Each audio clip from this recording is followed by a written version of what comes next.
Mykola, you are the Director of Advocacy for Razom for Ukraine. Can you tell us, what does your organization do and why are you doing this work?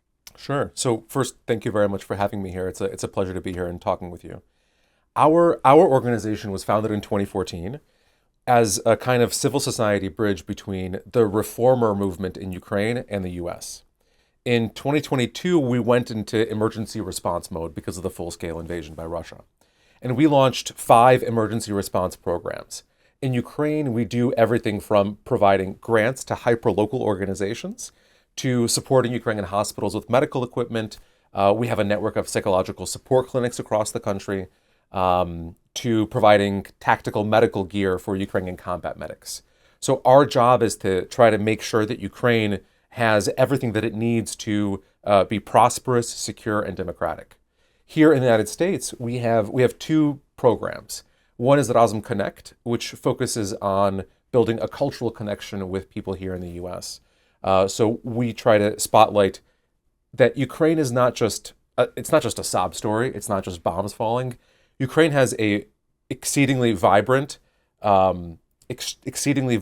culture that is worth defending. We're not just fighting against Russian aggression. We're fighting for something. We're fighting to defend the Ukrainian people and their culture.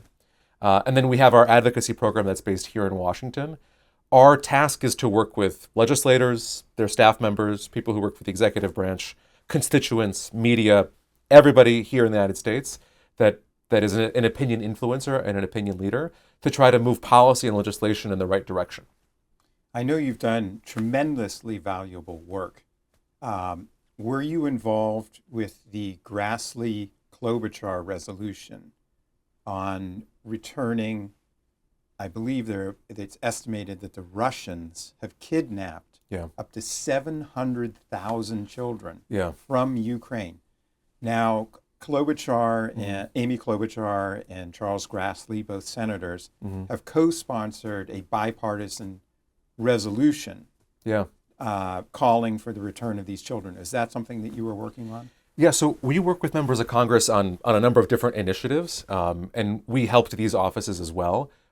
We provide our expertise and we connect offices that are interested in speaking with experts on particular issues related to Ukraine policy. We're happy to make that connection for congressional offices that are looking for that support and that information. Actually, the number 700,000 is very interesting because we know that you're not exaggerating, because that's the Russians' number. That is the number that they say. When you ask Maria Belova or Vladimir Putin, how many kids have you quote unquote rescued from Ukraine, they say 700,000. There are 19,546 verified cases where the Ukrainian authorities have specifically and individually verified that that a specific child was taken from their parents or from their family from Ukraine. But the Russians, their number is 700,000. And I think that the kidnapping of kids issue is exceedingly important for 2 reasons. First, this is a huge amount of children that have been taken from their families and that need to be returned. They should not be used as a negotiating tactic. Putin should not be saying, well, give me more territory and then I'll give you half the kids back. Every bit of international law says that the kids have to be returned outside of the peace negotiation process. The kids just have to be returned. They can negotiate about other stuff, POWs, whatever, but they cannot negotiate about kids. Kids simply have to be returned to their families. The second reason why this issue is incredibly crucial is that it, what's the expression? Puts the lie to? Yes. Yes, it puts the lie to this narrative that Russia invaded Ukraine for geopolitical reasons, because it wants to stop Ukraine from joining NATO, as a defensive action. Exactly. In response to the West. Exactly. Instead, what you're seeing is, in fact, perhaps even a genocidal war, an attempt to obliterate the Ukrainian nation as such. I don't even think taking these kids, you talked about being a bargaining chip, but it is also, is it not, a way for Putin to engage in Russification and to bolster the size of his population? What we are seeing in some ways is a traditional kind of 18th century war, aren't we? Where it's a war of Yeah. conquest for territory, population, and natural resources. When you add on top of that, it's certainly those things, right? It's certainly those three. And then you add this overarching ideological element that Putin spelled out extremely clearly in his 2021 screed about how Ukrainians and Russians are actually the same ethnicity. They do not believe that Ukrainians are a separate ethnicity. They simply don't, right? They believe that they have every right to control Ukrainian territory, the Ukrainian polity, the Ukrainian people, and to destroy the Ukrainian identity. So I play this Ukrainian instrument, this ancient Ukrainian instrument called the bandura. It's like a harp with a wooden back. It's Right. got I'm 60 strings. familiar with it. Yeah. And people in the occupied territories who play the bandura, they destroy them. They delete pictures from their phones of themselves playing it, and they delete their sheet music. They As well as destroying Ukrainian literature, yeah artworks, yeah all of it. yeah. It points to this. Oh, a great example.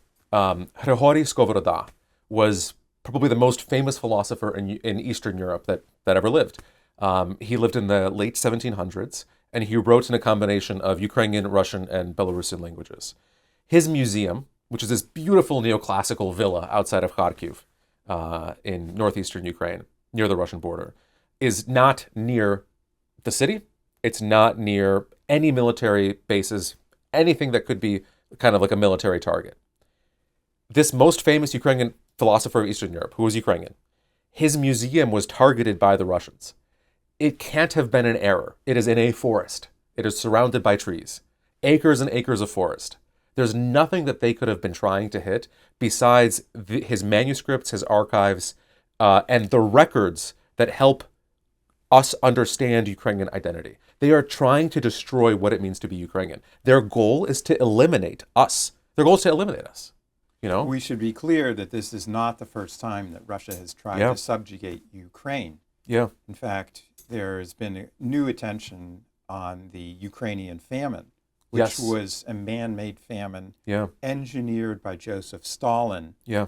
and his paladins to try and destroy the Ukrainian nation, 1932 Yeah. to 33. Yep.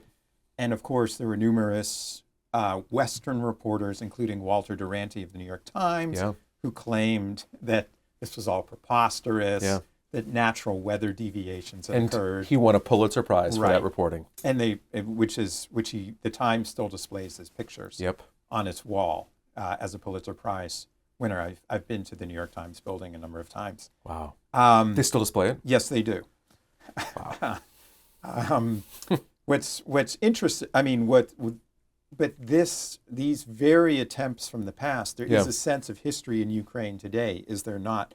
The resistance is rooted not just in resistance to Putin, but that they've seen it before Yeah.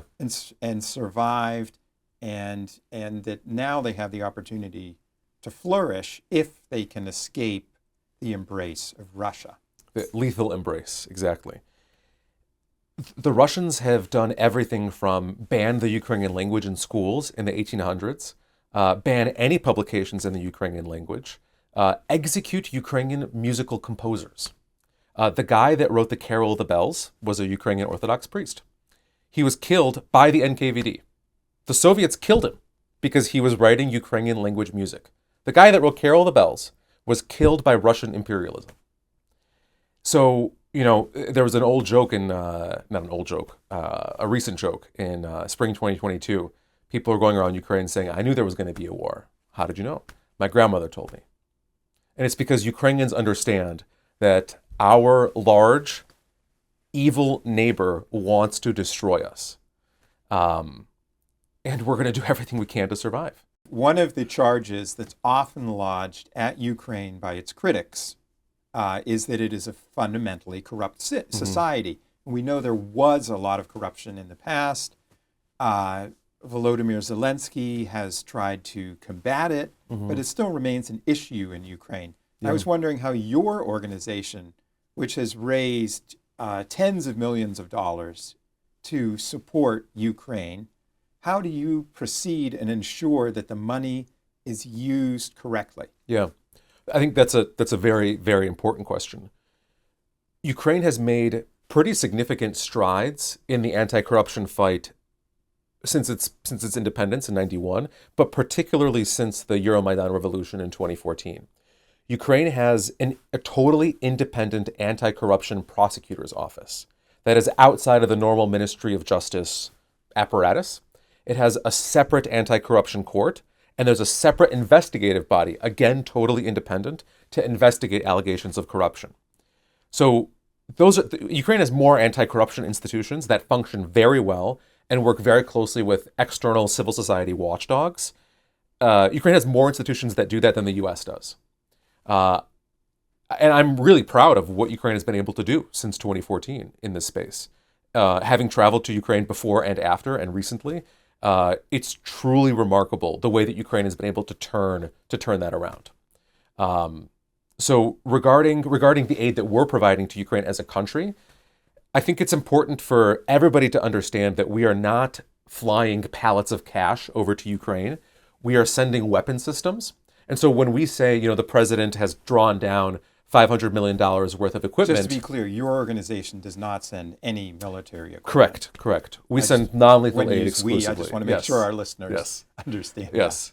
As a country, when the U.S., when we as the United States, when we send, when the U.S. is sending aid to Ukraine, military aid to Ukraine, the DoD will say that they have drawn down $500 million worth of, Humvees.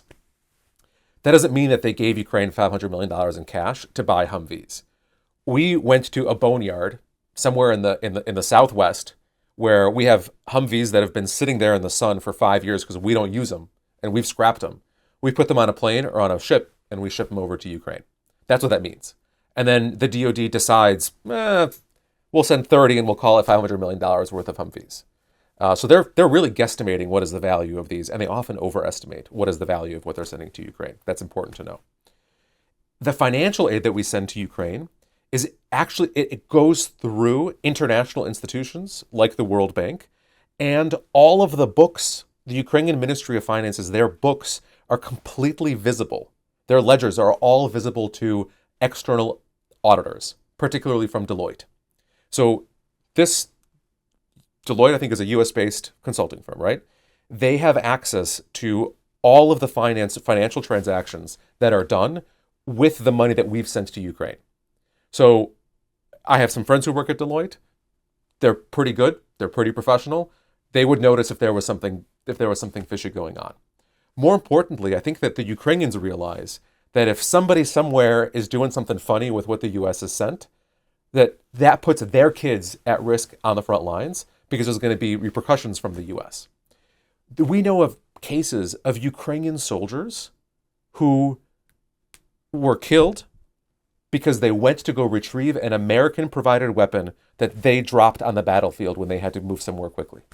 They dropped a Stinger missile, or they dropped whatever the U.S. had provided, and they were like, "Oh my gosh, if I can't account for this weapon, then that puts at risk the rest of U.S. aid to Ukraine." And they went to go get it, and they were killed.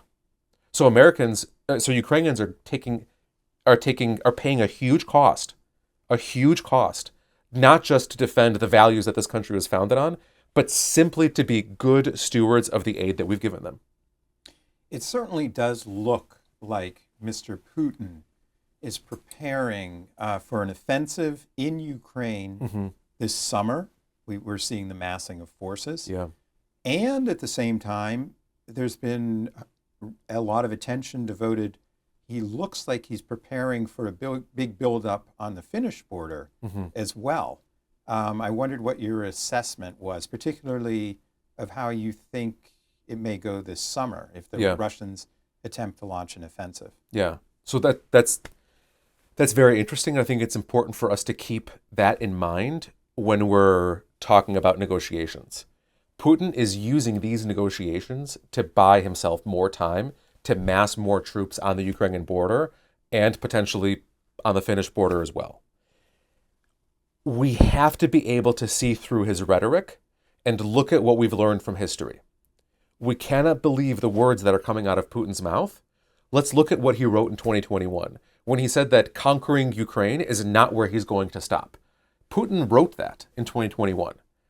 We should take him at his word. When he says that, we should understand that he's going to put his money where his mouth is when he's talking aggressively and about conquering other countries and righting historical wrongs and extending the Russian Federation's borders to the maximum of where the Russian Empire's borders were in previous centuries. When Putin is talking about negotiations and how he wants peace, there are world leaders that believe him. The US administration, the Biden administration, believed him in 2021 when he said, I would never invade Ukraine. For so many months in 2021, the political side of our administration was like, well, Putin would never go into Ukraine. Why would Russia do this? This is not in their self-interest. The whole world was going to be against them. They couldn't possibly do this, this, and this. We should not underestimate the evil that Putin is willing to commit to achieve his ideological and goals of destroying the Ukrainian ethnicity and reestablishing the Russian Empire. Now, to your question on the massing of troops on the border, Putin's summer offensive in Ukraine may have already begun. It is unlikely that it's going to look like the offensives in 2022 that we saw, or in 2014, where you have a line of tanks coming across the front lines. It's, according to Jack Watling's analysis that Rusi published recently, it's more likely going to be something like, slight increases in pressure in various points on the front line, and then significant increases in pressure on various points of the front line. So instead of doing 2 meat waves a day, it'll be 10 or 50 meat waves in a single day. And they're going to be probing to see where the Ukrainian lines are weak. And then they're going to exploit those vulnerabilities. So it's not going to be, a massive frontal attack. I think that that's less likely. I think that what we're more likely to see is just more of the same, which is increasing the pressure here and there. And that gives him an advantage because if there was a new front opened up, this would kind of activate the West, and it would effectively demonstrate that Putin has no interest in peace.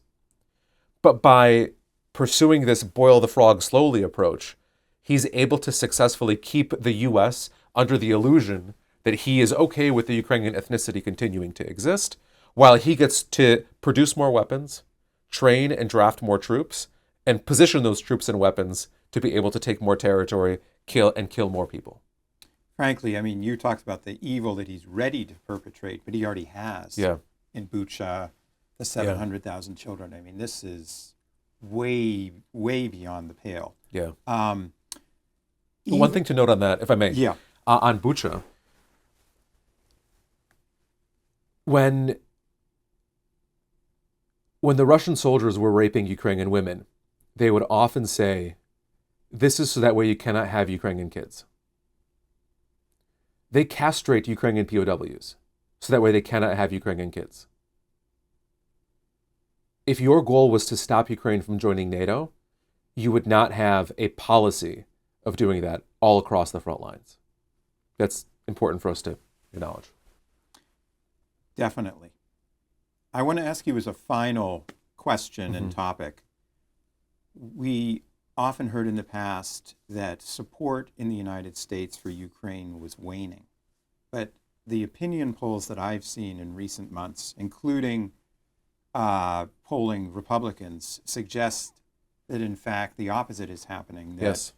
while there may have been a period where it slipped a little, it has been resurgent. And is this reflected in Congress as well?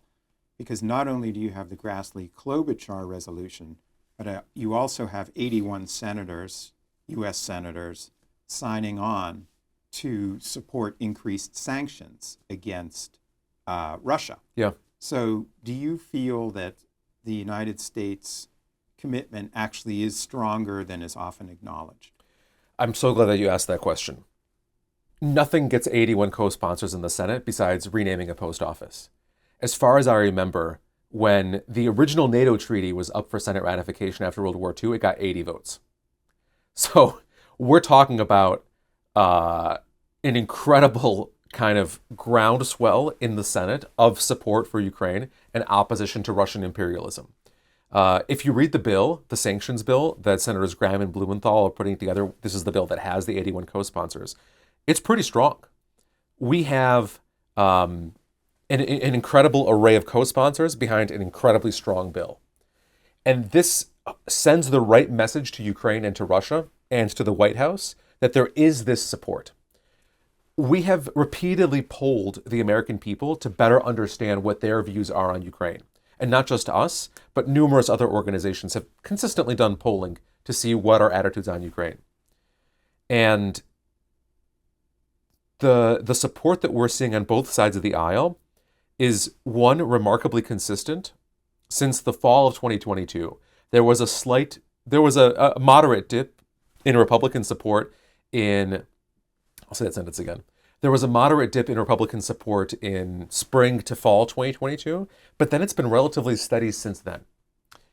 What fraction of, I'm going to ask you two questions.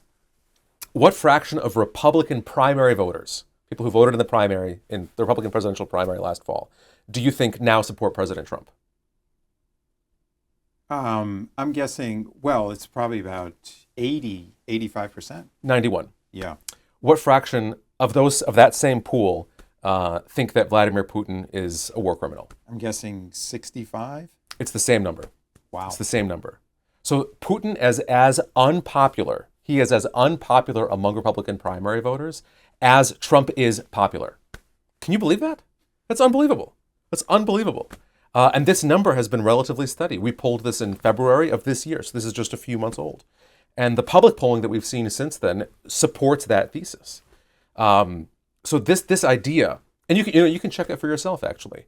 If you go to the conservative subreddit or any MAGA subreddit, and you look at when somebody posts an article about Russia and Ukraine, all of the comments are anti-Russian. All the comments are anti-Russian and against what Putin's trying to do to Ukraine. But the lesson that we learn from all of this is, by all of this I mean Putin's genocidal intentions, the fact that he's massing troops on the Ukrainian border, and the fact that he is using this ruse of negotiations to buy himself time to mass more troops and produce more weapons and kill more people. From all of those three things, the conclusion that the inescapable conclusion for us to draw is that the U.S. cannot pull back from its support of Ukraine. Although the Europeans are stepping up in incredibly important ways, and hopefully by confiscating Russian state assets and using those to pay for support of Ukraine, and by the way, the U.S. should do the same, there's super important ways in which the U.S. is unique in the capabilities and in the support that we can provide to Ukraine. The maintenance of F-16s, for example, that we can help provide for the Ukrainian people, is something that is difficult for the Europeans to mimic. There's extremely kind of tangible and important ways in which U.S. support is irreplaceable. So it's great that Europeans are stepping up. It's great that we have this momentum around the world, but the U.S., both from intelligence sharing, military aid, we are unique. America is unique. And the Europeans can't exactly replace what we're providing. And Ukraine is going to have a very hard time on the front lines if we don't continue our support. And what signal does that send to Putin? The signal that we send to him is that he can keep going. Maybe Finland is a little bit more accessible. Maybe he can generate some kind of an internal skirmish, and his troops will come in to just settle the situation. This sends a signal to Xi Jinping in China that if he wants to play not only with Taiwan but with other countries that China borders, that we're going to kind of shrug at it. It sends signals to dictators all across the world, in the Western and Eastern, Northern, Southern hemispheres, that if they want to expand their territory, if they want to commit genocide, if they want to confront and violate American interests, that we're going to kind of cede the playing field. So I think that this is an incredibly important moment for us to all realize that if America steps back from countering Russia, we're going to have a much darker and a much more difficult world for the American people to live in. Mykola, thank you for coming on the show. Thank you for delivering this vital message. Thank you for all your important work. Thank you so much. It was a pleasure.